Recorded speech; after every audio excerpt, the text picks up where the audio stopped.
Bonjour, on continue donc la révision. On s'attaque au deuxième chapitre qui concerne les triggers. Le principe d'un trigger, il est utilisé quand on veut remettre en forme un signal logique déformé à cause de la distance et des parasites. Comme on peut le voir sur ce chronogramme, on a un signal qui à la base était carré et qui, une fois émis sur une longue distance, devient devient perturbé et déformé. On va le remettre en forme, c'est-à-dire on va remettre les zéros logiques à 0 volts par exemple, ou à V-SAT-, et les 1 logiques à V-SAT+. Comment on va faire? Bon, le principe c'est d'abord de faire une comparaison, parce qu'on compare, si on compare avec un seul seuil de référence, qui par exemple est au milieu entre V-SAT+ et V-SAT-.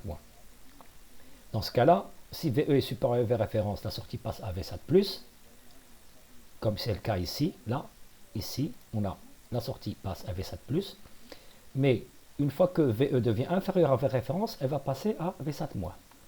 Et là, puisque autour, dans cette zone-là, on a l'entrée, elle tourne autour de la tension de référence. On va avoir beaucoup de variations, parce qu'il y a eu des parasites ici. Et là, ce sont des parasites qui se rajoutent au signal initial qui n'était pas comme ceci. La solution, c'est quoi? C'est de faire une comparaison, cette fois-ci, non pas avec un seuil, mais avec deux seuils. Bon, on a une tension de référence, mais à l'intérieur, on va créer deux seuils, VH et VB, un seuil haut et un seuil bas. Et d'après la définition, il faut VS va changer seulement si VE devient supérieur à VH en augmentant, ou bien si VE devient inférieur à VB en diminuant. Donc deux seuils, c'est comme si on disait qu'une bouteille est pleine. En comparaison avec la moitié, c'est la solution précédente. C'est-à-dire, je suppose j'ai un seul seuil. Si elle est supérieure, la bouteille est pleine. Si je suis inférieur, elle est vide. Alors, ce n'est pas vrai.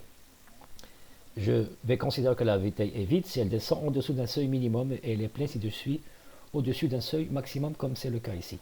La différence, voilà, la voici, ce qui se passe quand je compare avec deux seuils.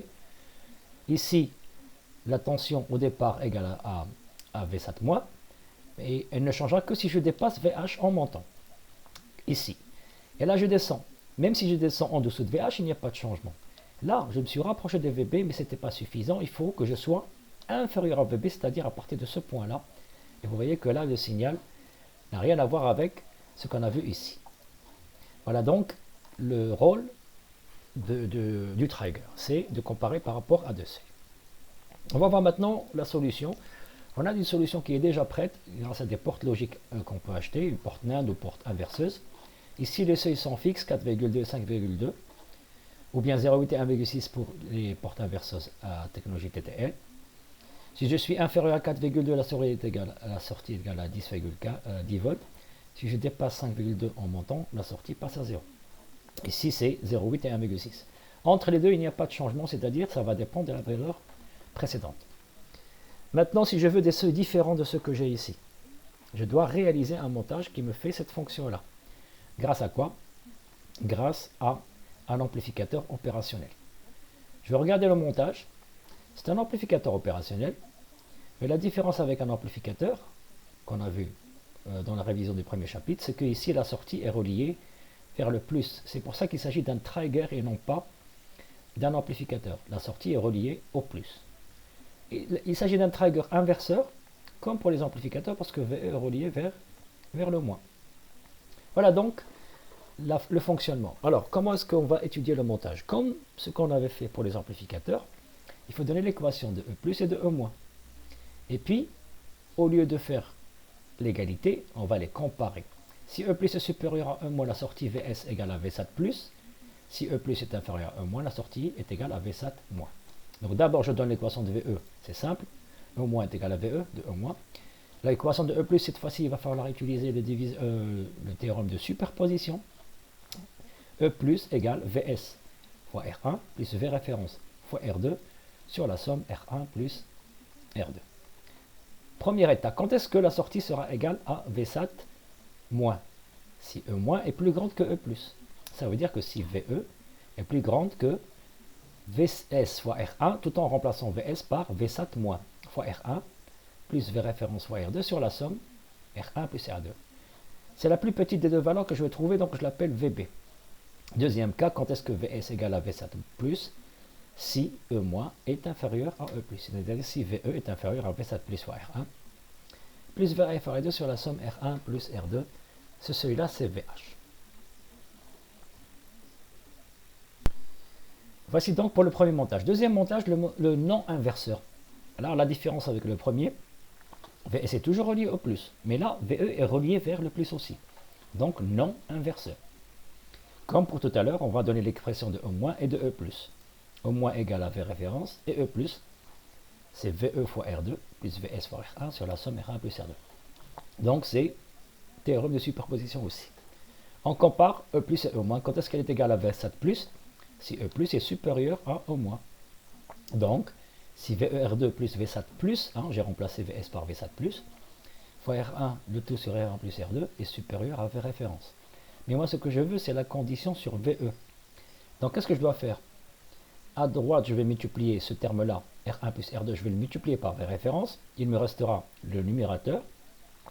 Et pour garder VE seulement, je vais retrancher à droite VSAT plus fois R1 et je divise le tout par R2. Ça me donne que VE doit être supérieur à V référence facteur de R1 plus R2 moins VSAT plus fois R1, le tout divisé par R2. Ça, c'est le seuil VB. Pourquoi VB? Parce que là, je retranche la plus grande des valeurs. Tout à l'heure, je vais retrancher la plus petite. Ça me donnera le seuil haut. C'est-à-dire lorsque VS égale à VSAT moins. Même chose, cette fois-ci, E plus doit être inférieur à E moins. Et donc, VER2 plus VSAT moins R1 sur R1 plus R2 est inférieur à V référence. Je vais chercher la valeur de VE. Comme tout à l'heure, je multiplie par R1 plus R2, je retranche VSAT moins fois R1 et je divise le tout par R2, c'est le seuil VH. Et on a calculé le seuil, on va faire un résumé des deux montages pour tracer leur courbe. Alors les seuils VB et VH déterminent ce carré-là, c'est-à-dire celui-là il détermine qu'entre les deux, la sortie peut être égale à VSAT plus ou peut être égale à VSAT moins, ça va dépendre de son état précédent. Donc pour les deux montages, il n'y a pas de changement. Par contre, pour l'inverseur, on a vu que si on est inférieur à VH, la sortie est égale à VSAT plus. La voici, de ce point-là jusqu'ici. Et si on est supérieur à VB, en augmentant, la sortie est égale à VSAT moins. Et entre les deux, on a dit c'est l'état mémoire. Il y a la même courbe, sauf qu'on va inverser les états V plus, VSAT plus au lieu de VSAT moins et VSAT moins au lieu de VSAT plus pour le non-inverseur. Voilà donc, si on veut reconnaître le montage, il faut regarder à gauche. Est-ce que j'ai VSAT plus? Donc inverseur. Si j'ai VSAT moins, c'est non-inverseur. Bien, on passe aux exercices maintenant. Celui de 2010, le sujet principal, qui nous donne un trigger. Première question, quelle est la fonction de ce bloc? Qu'est-ce que je regarde? On a dit, on regarde la sortie, c'est VS3, et le relié par R10 vers le plus. Donc c'est un trigger. Ensuite, je regarde l'entrée. L'entrée VS2 et le relié vers le moins. Donc c'est un trigger inverseur. C'est un trigger, la sortie reliée vers le plus. Il est inverseur parce que l'entrée est reliée vers le moins. Et il faut décaler un peu, il y a un décalage ici sur l'image. Alors, les seuils, on vous donne les seuils VSB et VSH et on vous demande de tracer la fonction de transfert VS3 égale en fonction de VS2. Comme on l'avait fait en cours, je reviens, on l'avait fait en cours, ici, on a dit que pour tracer la courbe, il faut déterminer VB-VH, tracer un carré, un rectangle ici, entre VB-VH, VSAT plus et VSAT moins. Puis puisqu'il s'agit d'un inverseur, on va prolonger à gauche en haut, vers VSAT plus, et à droite vers VSAT moins. Alors, je trace ma courbe, je repère le seuil 368 et 8,48, mais il faut le faire à l'échelle, plus 12 et moins 12 avec 368 et 8,48. Je vais tracer mes limites de rectangle, puis voici la courbe quand on monte, et voici la courbe lorsqu'on descend. Exercice suivant, principal 2011. On vous demande tout simplement de compléter, on n'a pas tracé complètement la fonction. On vous a donné la première partie de la courbe qui consiste lorsque la tension d'entrée augmente, et on vous demande de compléter cette fois-ci avec le deuxième seuil, 3 volts, le VL 2,8 qui est là. Il suffit donc de compléter avec la courbe qui augmente comme ceci. Deuxième question, compléter le chronogramme. Comme on avait fait dès le début on avait vu dès le début du programme, du cours, pardon, on a défini la fonction d'un trigger. Il faut qu'en augmentant il n'y a pas de changement jusqu'à ce qu'on dépasse VH, et en descendant jusqu'à ce qu'on dépasse VL. Il va falloir donc repérer. Il s'agit d'un trigger inverseur. Donc quand on est inférieur à VL, la sortie égale à 5 volts. On dépasse ici, à cet instant-là, on dépasse VH, on passe à 0. Jusque là, où là, on va passer encore à 5 volts.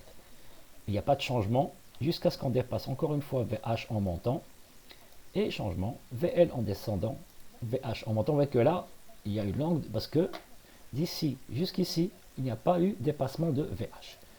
Encore un changement et le dernier. Voilà donc la réponse à la question. 2012 rattrapage. Calculer la valeur maximale du seuil VSH, sachant qu'elle est calculée pour V3 égale à VCC égale à 12 volts. Donc ce montage-là, c'est un montage équivalent lorsque la sortie est égale à VCC et lorsqu'on a un curseur P2 en position haute. Donc si vous regardez sur le GG du baccalauréat que je vous ai mis en partage sur Teams, vous allez voir qu'il y a un potentiomètre relié entre la masse et plus VCC et qui permet de régler le seuil ETH, le seuil l'équivalent de V référence.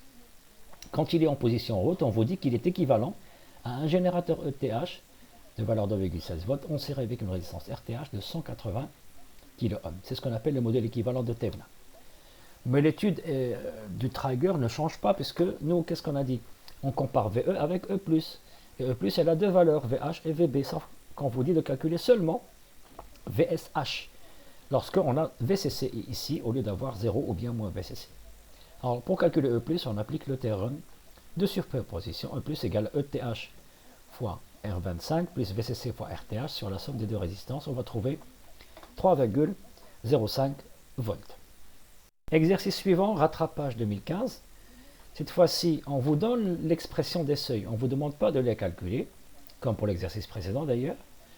On vous donne toutes les valeurs de V référence, de R2, R3, R4. Il faut calculer les deux seuils VS1 si Vout égale à plus 12, qui ici c'est la variable, ou bien si elle est égale à moins 12. Dans ce cas-là, donc, application numérique directe, deux applications numériques lorsque Vout est égal à plus 12 et est égal à moins 12. Voici donc les deux valeurs. Et comme l'exercice précédent, il va falloir compléter, donc je n'ai pas besoin de vous expliquer, il faut dépasser VS1 en montant et VS2 en descendant. Il s'agit d'un trigger normalement inverseur si vous regardez le montage, mais auquel on a rajouté un transistor qui va inverser une deuxième fois le signal, ce qui nous donne un trigger non inverseur. Voilà pour ce qui est des exercices. Donc c'est les seuls exercices qu'il y avait dans les sujets du baccalauréat. Jusqu'ici, il n'y en a pas d'autres. Et donc on termine le cours. Je vous ferai une deuxième vidéo pour le TP que vous avez fait déjà en cours. Je vais refaire une vidéo sur ISIS pour simuler le fonctionnement du trigger, soit inverseur, soit non inverseur. Merci à vous.